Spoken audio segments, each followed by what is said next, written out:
Sometimes we often wonder, how beautiful would the world be if everything was perfect? What if the greatest commandment given to man was our greatest asset and not our greatest fear? Well, I believe in one thing. The best time to love was yesterday. The second best time is now. I came across an amazing story, probably the most beautiful story ever to grace the ears of mankind. I'll share the story with you.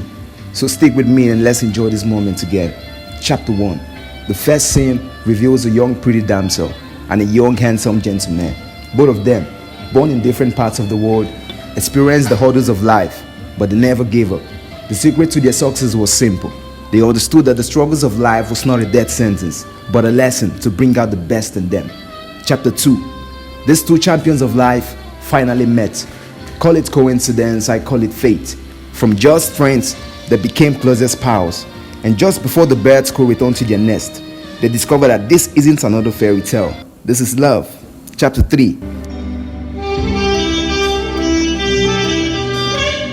One event led to the other, and they finally took the bold step together and walked down the aisle. Two became one. A young man left his mother and father and clung to his wife, and they both became one flesh. Chapter 4.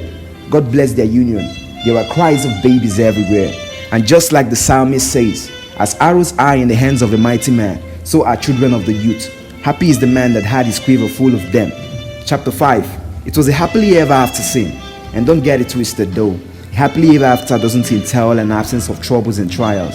It simply means love conquers all. So despite the ups and downs, their love never lost its rhythm. Finally, the next chapter of this story takes us back to chapter 3, the marriage scene, the day we all hope to experience, the season of love. So to our newest and most amazing couple of the moment, to those who pray for a day like this, and for those who are already in the system, you see, our stories could be as beautiful and amazing if we decide to create it. Someone once said to me, you could have anything you want in life as long as you're willing to pay the price for it. And when I asked God, what was the price of true love? He referred to his holy book. For God so loved the world that he gave his only begotten son. Keywords, gave his only begotten son. You see, for true love to exist, there has to be a giving away. There has to be a sacrifice of pride, self-possession, and there has to be an imbibing of patience, tolerance, and selflessness. When love exists in our hearts, there will be no problems too complicated to solve, no struggles too overwhelming, and no battles too powerful to overcome. The greatest gift of the world is the greatest commandment given to man, and it is the greatest story we could ever create, the story of pure, true, and unrelenting love. Without this, we will all be empty vessels, and no man will be able to see God. So while we pray for God to send down the rain, let's not forget to do our part and water the seeds of love so they can grow and bear more seeds. Love is a beautiful thing, y'all, and it changes everything. So y'all should keep this in mind.